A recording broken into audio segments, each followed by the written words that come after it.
प्यारा हिंदुस्तान है, गोपालों की शान है, वीरों के मैदान है, इसमें भक्तों के भगवान है। आओ इसे जगाएंगे, भारत को बदलाएंगे। बाल वीरो उठो तुम ऋषियों की संतान है। राष्ट्रसंत तुकडोजी महाराजांचं हे कीर्तन आहे। आता हे कीर्तन इतकं रिलेव्हंट काय आहे किंवा आज हे कीर्तन का घेऊन आलेलो आहे याचं विशेष कारण म्हणजे तुम्हाला 1942 ची झालेली क्रांती म्हणजे अर्थातच इंग्रजांविरुद्ध झालेला जो उठाव आहे 1942 मध्ये महात्मा गांधी यांनी करो या मरोचा नारा दिलेला होता। अंग्रेजो भारत छोडो हा सुद्धा नारा दिलेला होता आणि हाच नारा विदर्भामध्ये सुद्धा येऊन पोहोचलेला होता।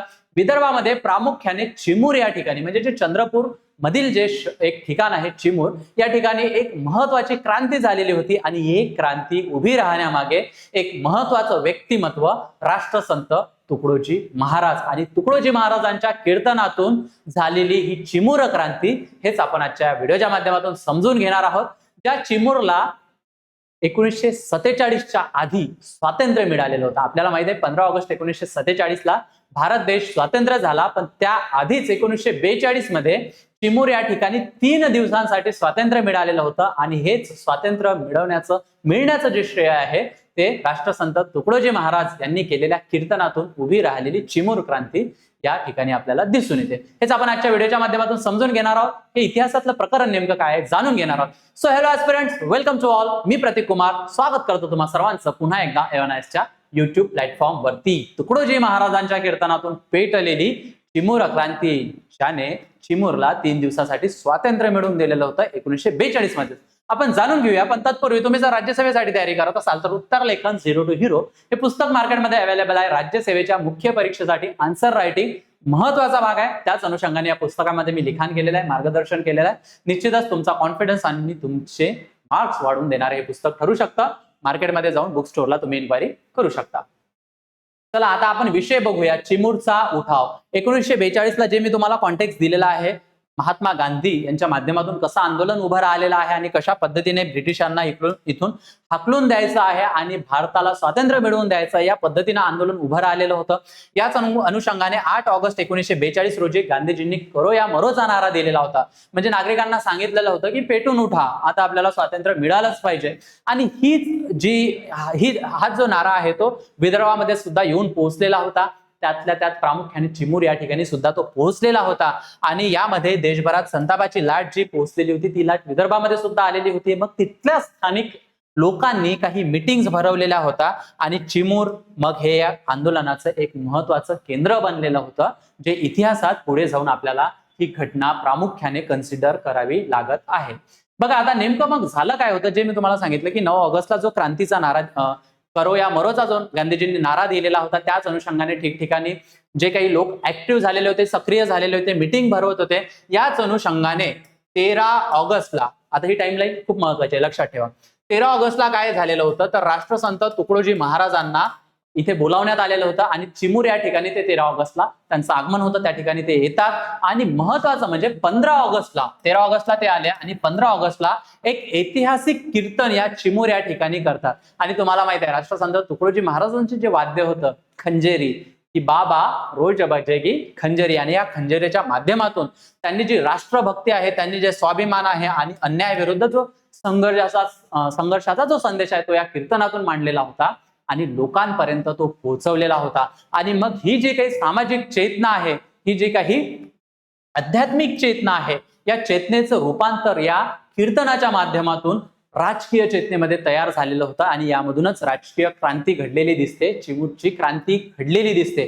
त्यामध्ये त्यांनी एक महत्वाचं कीर्तन केलेलं होतं की झाड झडूले शस्त्र बनेंगे, भक्त बनेगी सेना, पत्थर सारे बम बनेंगे, नाव लगेगी किनारे। आणि हा महत्वाचं कीर्तन ऐकून लोक पेटून उठलेले होते, त्यांच्यामध्ये राष्ट्र हिताची किंवा राष्ट्राला स्वातंत्र्य मिळवून देण्याची भावना जागृत झालेली होती। आणि याच अनुषंगाने मग 16 ऑगस्ट, आता हे मी तुम्हाला 15 ऑगस्टचं कीर्तन सांगितलं, त्यानंतर 16 ऑगस्टला मग इथे एक सकाळी प्रभात फेरी निघते, एक रॅली निघते आणि या रॅलीमध्ये विविध नारे देतात आणि या नाऱ्यामध्ये एक महत्वाचा नारा असतो की वाइसराय दिल्ली में जूते खाए। तुम्हाला माहिती आहे त्यावेळेला जो भारताचे जे अधिकार होते हे कोणाच्या वाइसरायच्या हातात होते। सो वाइसराय दिल्ली में जूते खाए आणि चिमूर आष्टी में फाशी पाय अशा पद्धतीचे नारे सुद्धा त्या ठिकाणी देण्यात आलेले होते.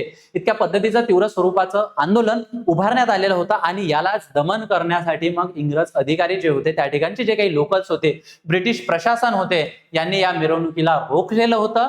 आणि इतकंच नाही तर पोलिसांकडून लाठीचार्ज झालेला होता आणि गोळीबार सुद्धा करण्यात आलेला होता. आणि या गोळीबारात एक महत्वाचा 16 वर्षाचा युवक, 16 वर्षाचा मुलगा या गोळीबारामध्ये शहीद झालेला होता.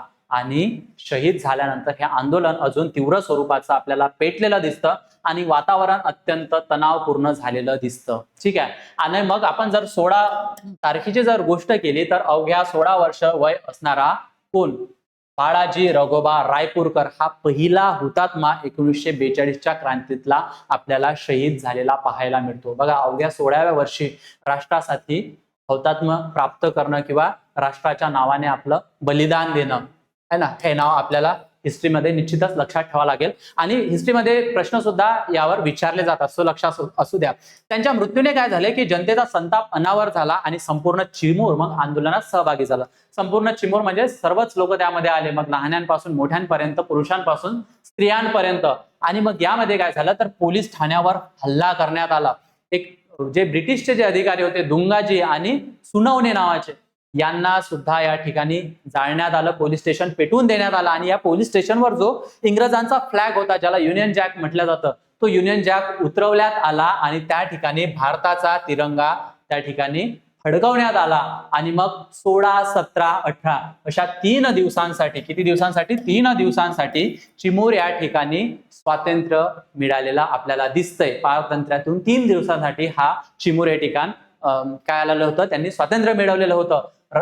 काही काळासाठी ब्रिटिश नियंत्रण हे जवळपास निष्प्रभ झालेलं होतं. आणि याच अनुषंगाने भारतातील पहिलं ठिकाण, ज्याला 1947च्या आधी 1942 मध्ये स्वातंत्र्य मिळालेलं होतं 3 दिवसासाठी. ठीक आहे. हे या क्रांतीतून फलित झालेला आहे, हे या क्रांतीतून मेसेज गेलेला आहे. आणि ब्रिटिशांविरुद्धचं उघड बंड कशा पद्धतीने केलेलं होतं हे या उठावामधून आपल्याला दिसून येतं.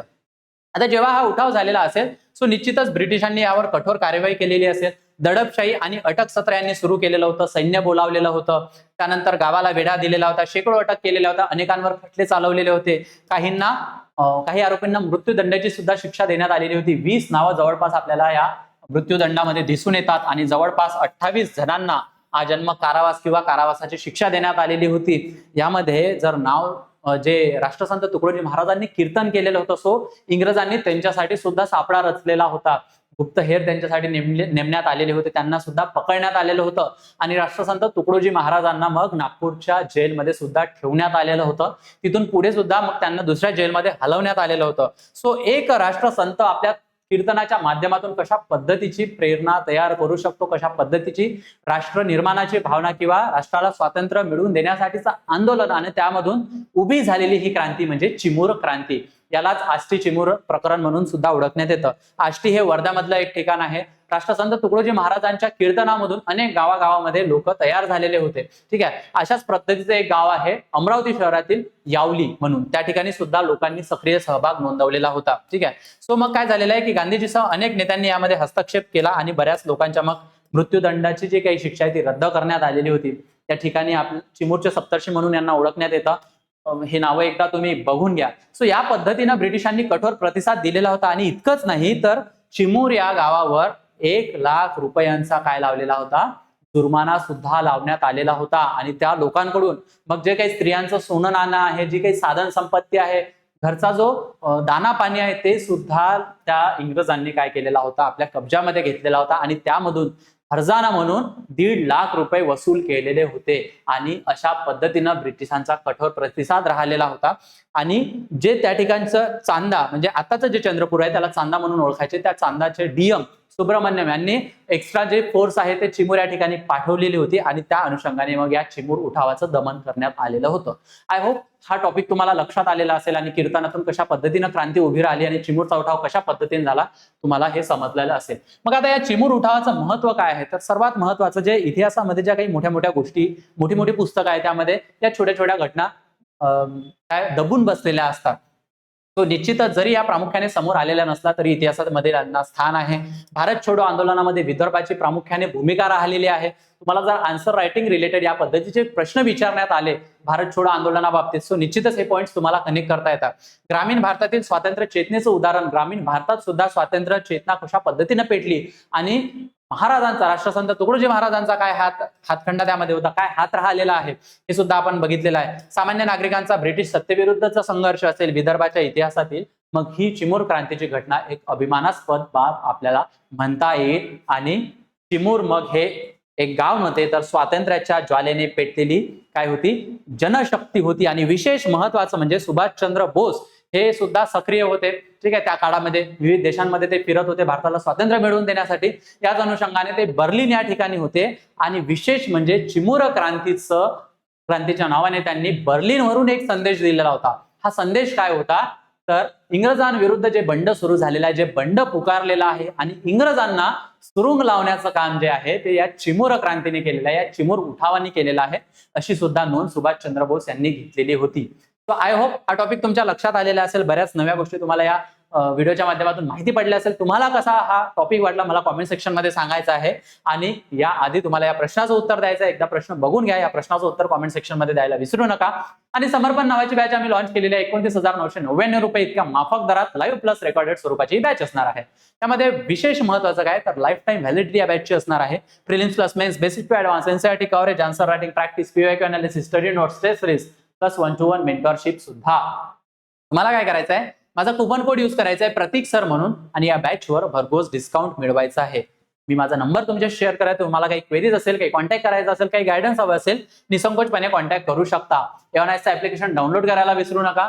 गुगल प्ले आणि ऍप स्टोरला अवेलेबल आहे, ज्यामध्ये इतके सारे फीचर्स तुम्हाला दिसून येतील. QR कोड स्कॅन करायचा आहे आणि एव्हनाइसच्या टेलिग्राम चॅनलला जॉईन करायचं आहे. अपडेटेड माहिती या ठिकाणी तुम्हाला मिळून जाईल. आणि सोबत मी ऑफिशियल नंबर आणि वेबसाईट देत आहे, निश्चितच तुम्ही त्या ठिकाणी व्हिजिट करू शकता. आय होप हा टॉपिक तुम्हाला आवडला असेल. तुम्हाला कसा वाटला मला कॉमेंट सेक्शन मध्ये सांगायचं आहे. सध्या इथेच थांबूया, पुन्हा भेटूया एका नवीन टॉपिक सोबत लवकरच. थँक्यू.